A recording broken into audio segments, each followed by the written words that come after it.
I'm gonna go with the NPCs. As a seamstress, Anelia must hear all sorts of gossip. But she know anything about the scarred ruffians who terrorize the city. You decide to pay her a visit. Hiccups. Yeah. Black. Okay, I'm good. Rolls of pretty fabric bake in the sun around the entrance of the workshop. Miss, long time no see. The head of the seamstress approaches you with a big smile. How have you been? I've been good. Fine. Smile. Fine. Thank you for asking. How about you? Tell me about your day. Fine. What about you? Oh. She chuckles. I love this time of year. The festival always puts me in a good mood. I can see that.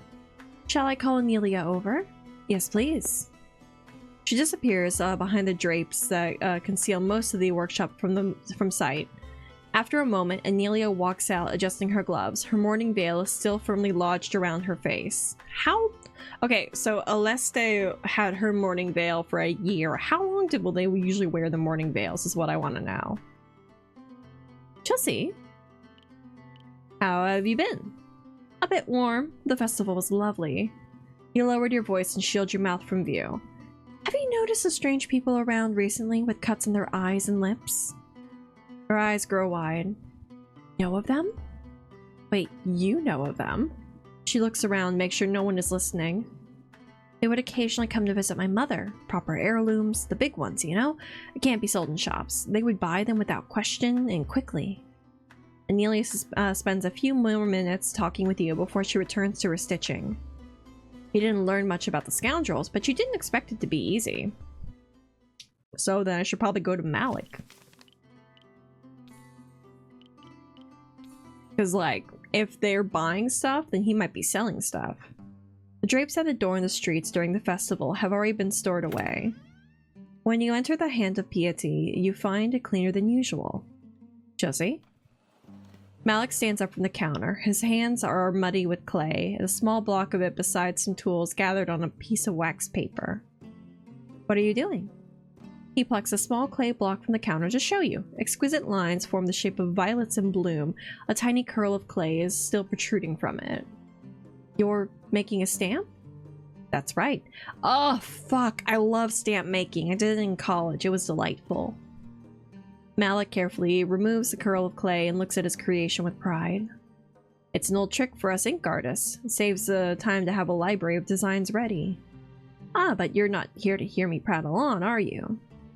The ruffian was, that was bothering you. Did he come back? I miss working with clay. So I did a potter's wheel class in college. I'm not good at it. I passed the class. That's the great thing. The professor, when we went over our projects personally, he kind of looked at me. He looked at my sketchbook and he was like, "Your sketches are nice." I'm like, "Thanks, man. This was an elective course. Like, I did not need to take this." Like, I needed to have like 3-dimensional stuff, but I respect people who can do potter's wheel. I can't. It's not me. It was not my skill set. It was a rough class for me. And also it fucked with my nails. Like my nails kept breaking. Like they were not doing well. Exposed to the elements. That's pretty much all I'm good at. Hell yeah. Like, it's fun. I can see the delight in potter's wheel and I can like see where it can be fun. It just was not it was not for me. It wasn't mine.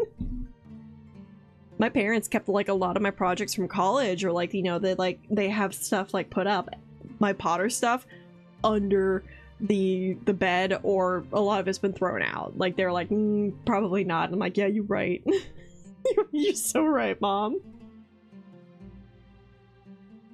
Not him, no, but I have spotted some of his associates around. It brought back memories.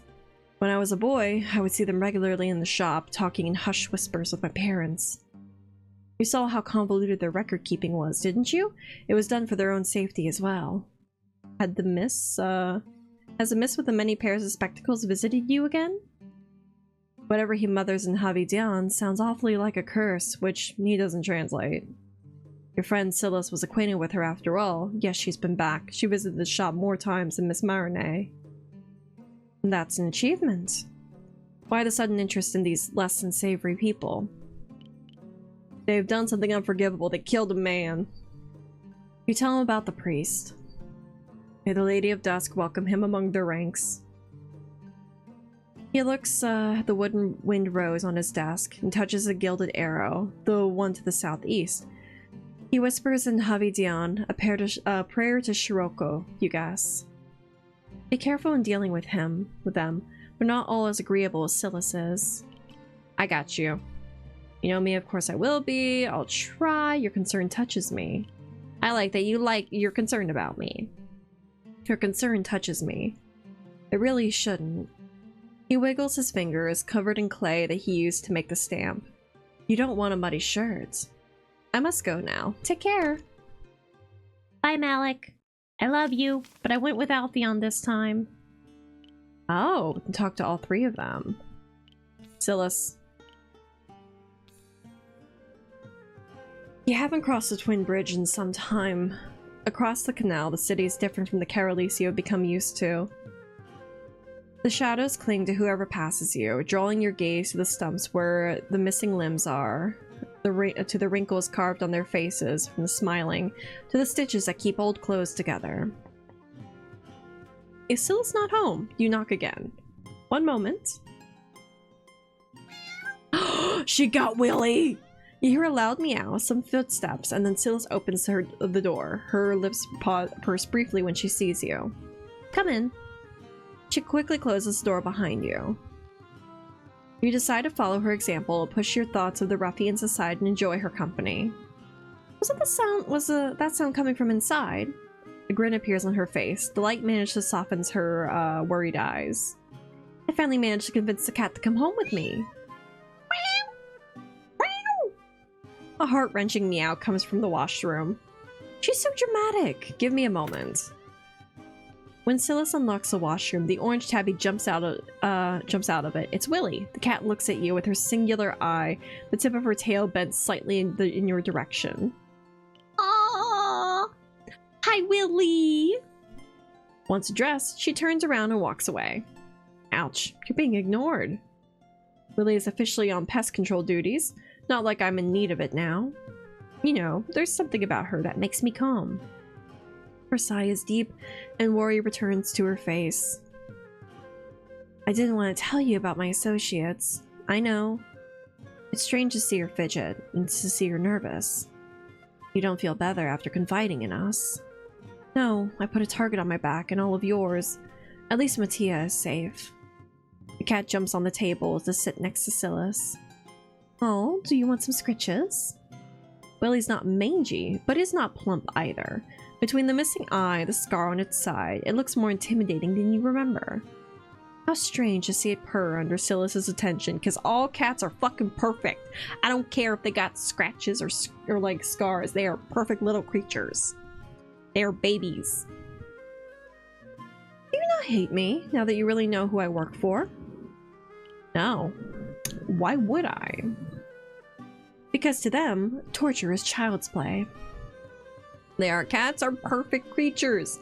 We love cats. I want them. I need all of them. Granted, Cheddar is an orange boy and makes it known. Yeah, that's the downside. Orange cats are just a different breed entirely. They are an experience. Toast has been such a pain. But please give Marshmallow and Cheddar little kisses for me. Yippee. Not to you. She takes a moment to answer. The ladies only forgive you if you believe, and if you're sorry. I avoid doing stuff that makes me truly, truly sorry.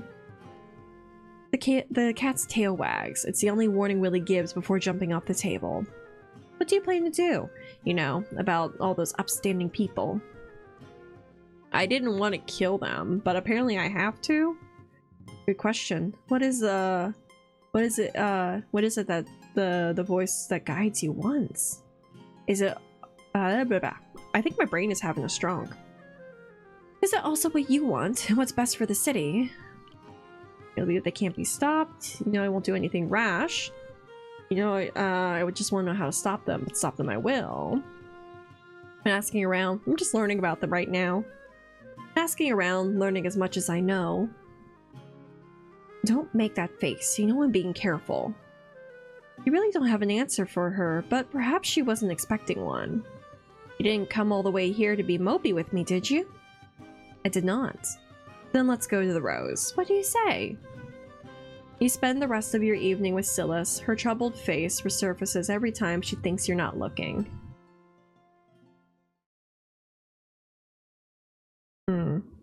Would Aleste know anything about Brother Matthias' dissenting faction? You head to the Temple of Dusk to find out. The grounds of the temple are always quiet. Even the song that leaves the doors of the temple sound distant and muffled. When you reach the entrance, a priest approaches you. Yes? His smile is sweet, yet so cold, as one you recognize. Your eyes are drawn to the scar on his lips, the same one Silas bears. Ah, shit, he's one of them. This place of mourning and adoration, where the abyss clings to every wall and tear-stained tile, utter numbness clutches his heart like a vice grip.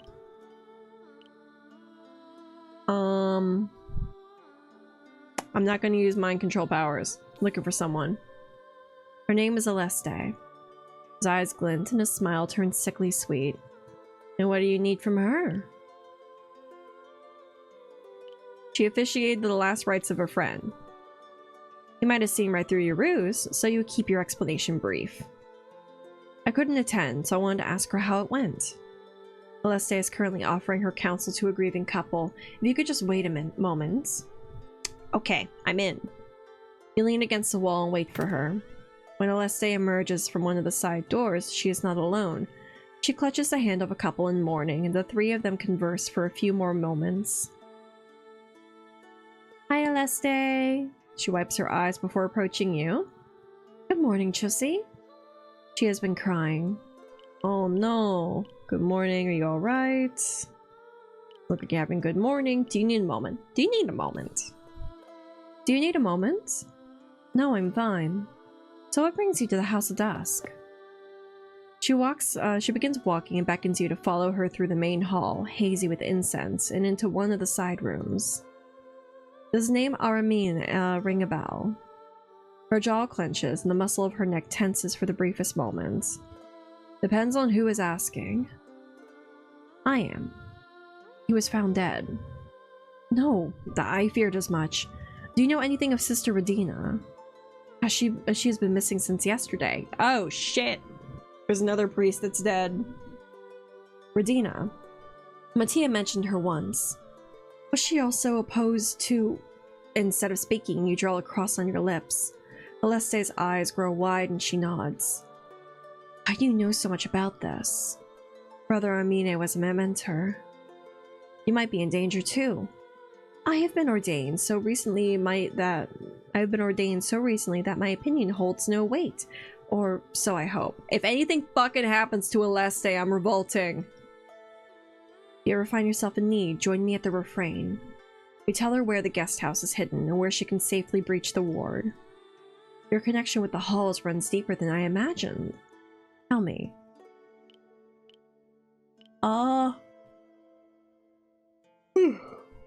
What do you know about him? Not much. As a middle child, I was never meant to lead my house, but I was afforded blissful ignorance. What does that mean exactly? All I know is that they were everywhere, and they might not have had a name, but nobles have their own titles for them. Shadows, Scarred, Snakes. All fine names until one of them bears no scars and appears amiable. What do you call someone like that? Used to employ them too. Oh shit. It wasn't you, but Miss Legrande, and unfortunately, you bear her likeness. Some of them might recognize you. What do the nobles have for them? What used to nobles have for them, I guess. Thinking about something. Anything. Thievery? They can do that, and more. Why all the questions? I'm just trying to regain my memories. Of all the things you could reminisce about, you choose them. I saw what happened to Aramine with my own eyes, and I wanted answers. One last thing, Aleste. You give her a description of the priest that welcomed you. That's Brother Leorio. You're avoiding him, right? Of course I am. He's one of them. She needs to return to the flock, and you thank her for her answers. Promise me that you'll visit again? I will. She's not allowed to die. She needs to stay alive. Go see Ascanio. Footsteps in the hallway announce the presence of a visitor. They grow in loudness and culminate in 3 curt knocks on the door, next to yours. The one to Brother Mattia's room. Oh, I'm eavesdropping. You close your eyes and focus on muffled voices. How many more are in danger? 4. Brother, are you not of dawn? Do not lose hope.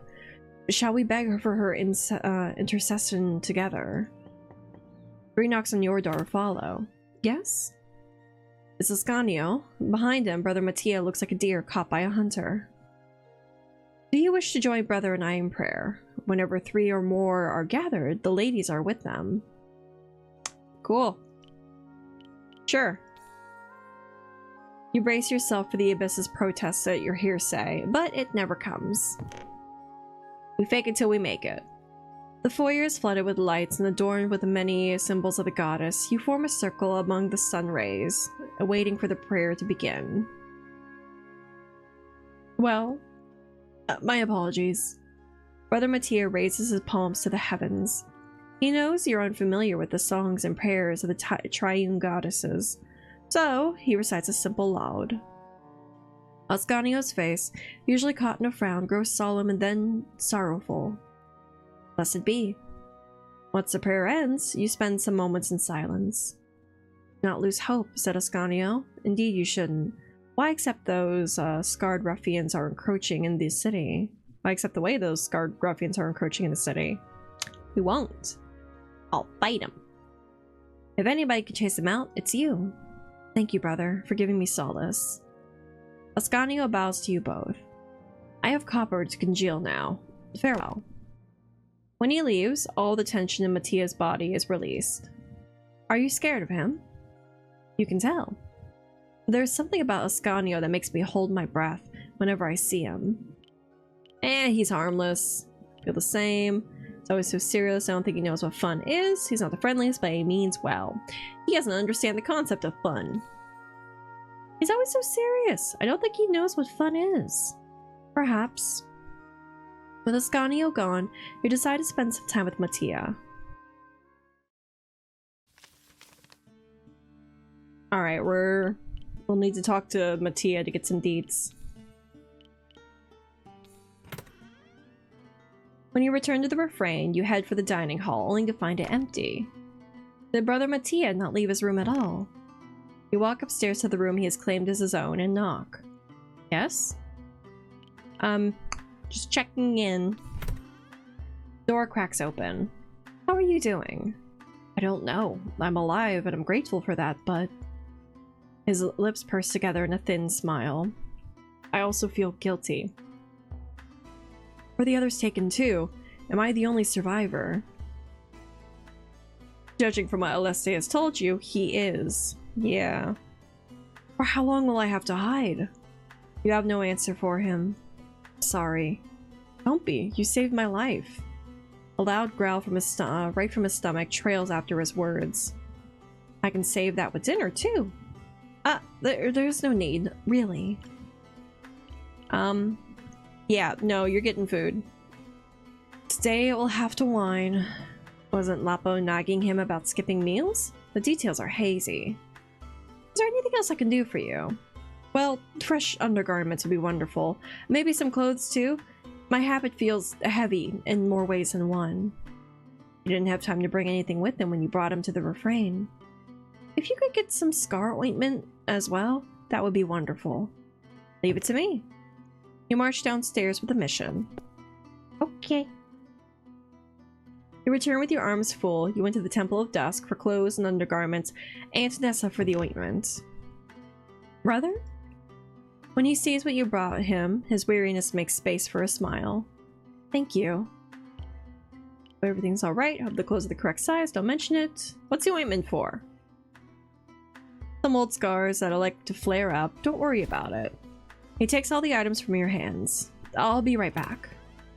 While he changes, we get to see him in a new outfit. You pass by your room and hang your cloak. Once he's ready, he skips into view from the doorframe. Ah, normal clothes. What is with that slit, man?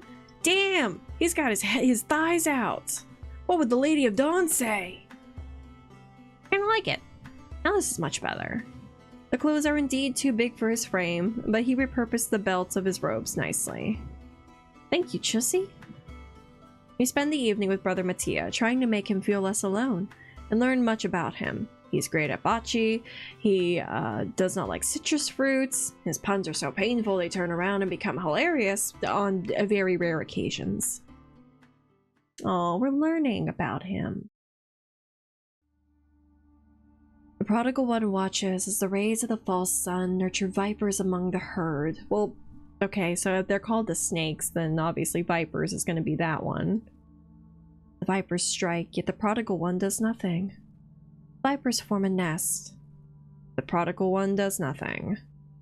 Vipers poison the herd, yet the prodigal one does nothing. Ruffians have been allowed to fester by inaction. The abyss fills you with a sense of agreement. To be numb to the pain is an affront to the abyss. To be numb to pleasure is an affront to the abyss. Harbinger of the darkest hour, no heavens nor hell shall abate your zeal. May the blood of your enemies paint the streets red. Am I killing people? I might be killing people. Oh boy.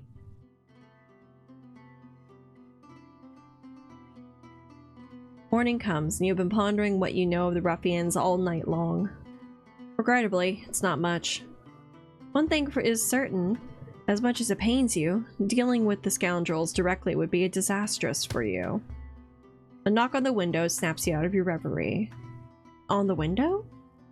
You look out of it. Silas is waving at you with a pebble in her hand, but she finally manages to shatter the window. Is she counting on you to shield her from Ascanio's wrath?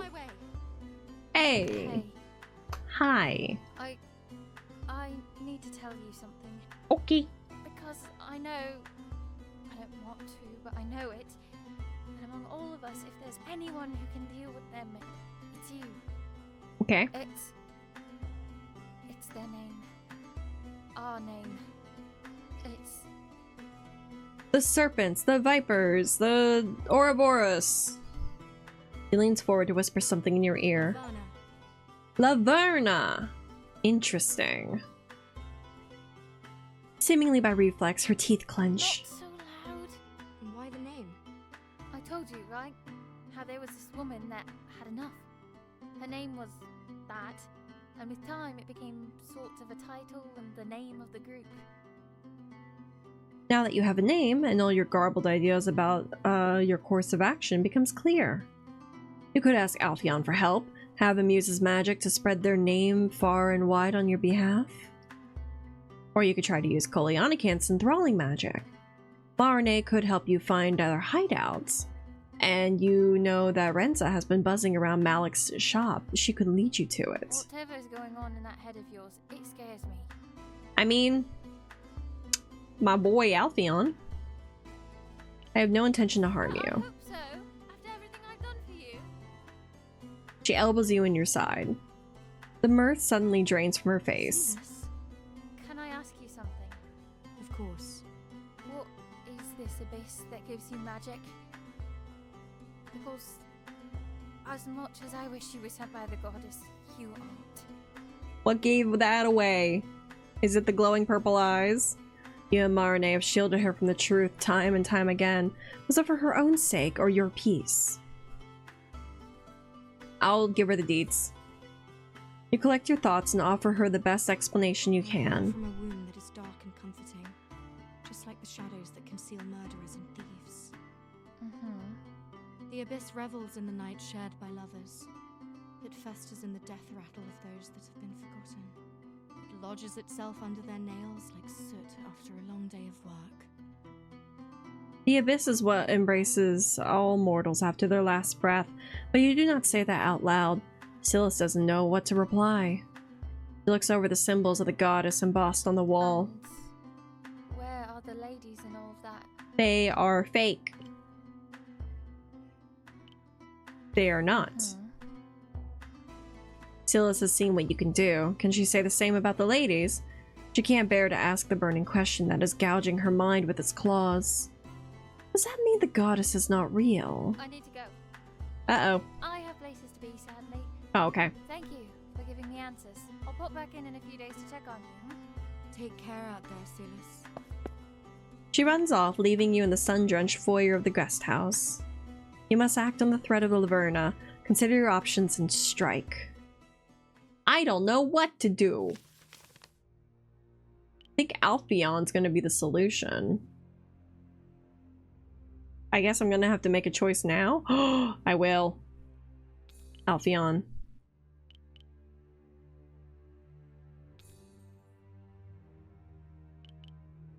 They give us a little save there. Armin of Dusk died gruesomely defending his beliefs, no matter how false they are, and the people of Carolis are none the wiser. That must change. Who better than Alphion to help you undermine Laverna's secrecy?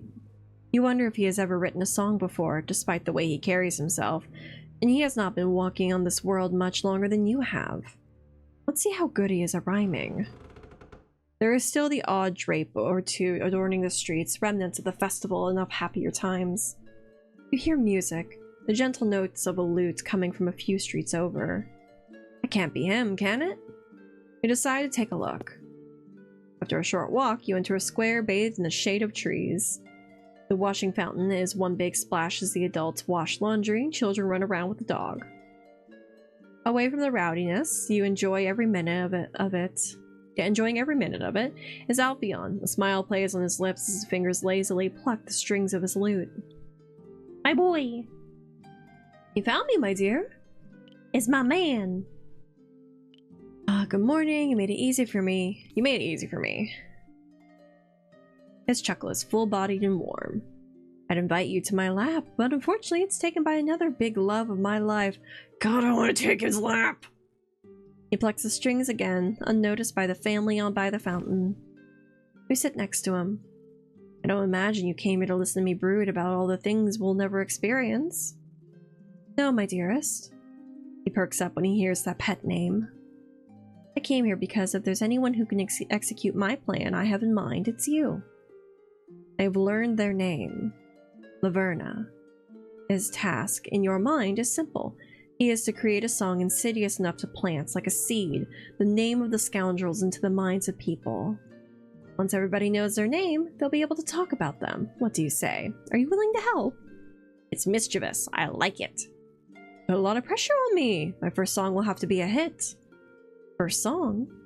Original piece, I meant. You didn't think I wrote Fiery Moonlight, right? He puts down his lute. It takes years to do what I do competently, and I've only been around for 2, so forgive me for playing popular pieces instead of coming up with my own. How dare you be a cover artist? His frown isn't half as serious as he wants it to look. Yours is a fine plan. I'm in. Yippee! Beyond thank you. I'll do my best for you in the city. Granted, my first original piece might not be stellar, but that is what the Abyss's magic is for, right? I can help you.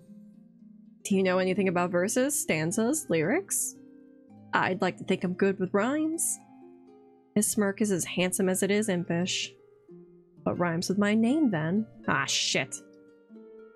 Alphion, Galleon, Champion is pretty close, too. You are good. Yippee! We should start with a melody. Something simple. We can always make it ornate later. His lute finds the rightful place back in his arms, and he begins plucking strings. You don't know much about composing, and are happy to give your reaction to the tune slowly forming. People doing their laundry come and go, and the bell marks the 13th hour before Alphion is happy with the melody. You could have told me before starting that you were a perfectionist. He's a Virgo. It's my first song. I want it to be special. Just like I want our first everything to be. Yeah, yeah. Is that why you're avoiding my touch? Why'd I pin that? Hey. My oh my god, I pinned a message by accident. My mouse like shifted over. I accidentally pinned meow meow baby biscuit. Valid. Having your hands on me would make it impossible to focus on composing. After the melody comes the lyrics. Quite fond of the similes. Inspire me. What are the Laverna like? Birds of prey. Eagles? Too regal. What about crows? So they can form a murder. He looks far too pleased about the pun. Crows will work.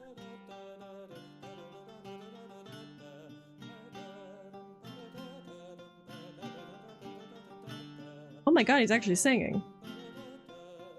Bum, bum, bum, bum, bum, bum. It flies over a carcass, a vile murder of crows. Such a happy tune, yet such dark lyrics.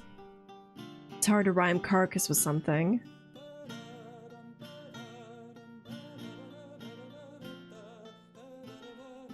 The old priest is surrounded by a murder of crows. On its eyes, its feast, vile murder of crows. That almost sounds like a sea shanty. I'm taking that as a compliment. You help him with the initial verse so he can sing it confidently without getting tongue twisted. You know, the subject matter might call for it, but I find this fun. Let's see if more songs will follow your first one. I want a song about me. He rests his head against a tree. Despite it being in the shade, all the singing has given to his skin a sheen of exertion. Truth be told, I have been thinking about maybe working on a little something for you. Ah! A serenade. Ah!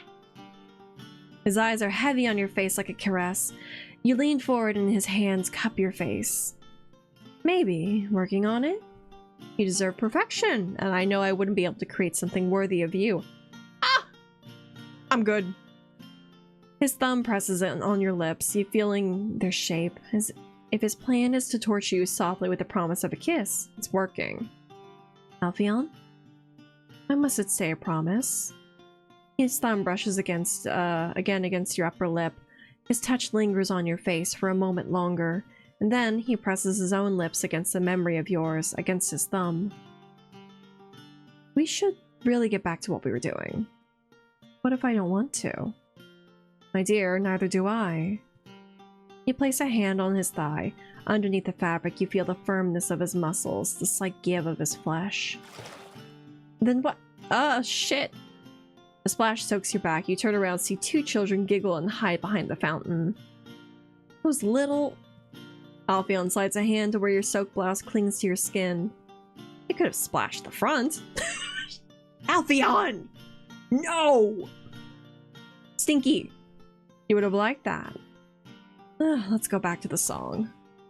The second verse is one that reveals the offensive names of the gang of ruffians.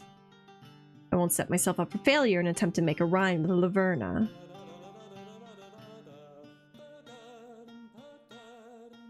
Bum bum bum bum bum bum bum. You should feel the blah, blah, blah. You should fear the Laverna, that is the hidden name, of the murder most suspicious, of crows that feast on pain. You already used feast once. I wouldn't make the song too long, just enough so it can stick in people's minds like honey.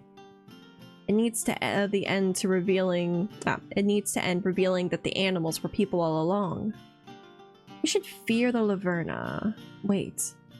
Do not fear the Laverna for the last verse. Give the people some hope.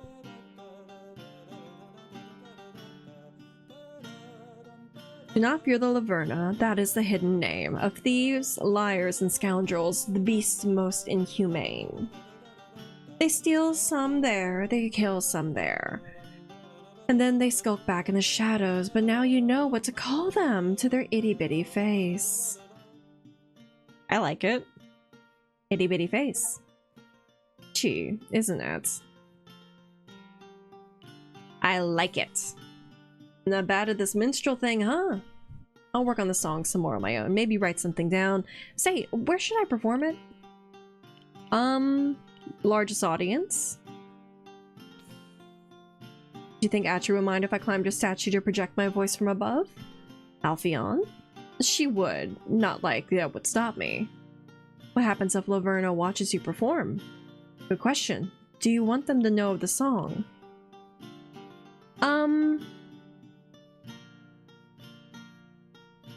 Maybe we should have done it at the Rose. Erase their memories.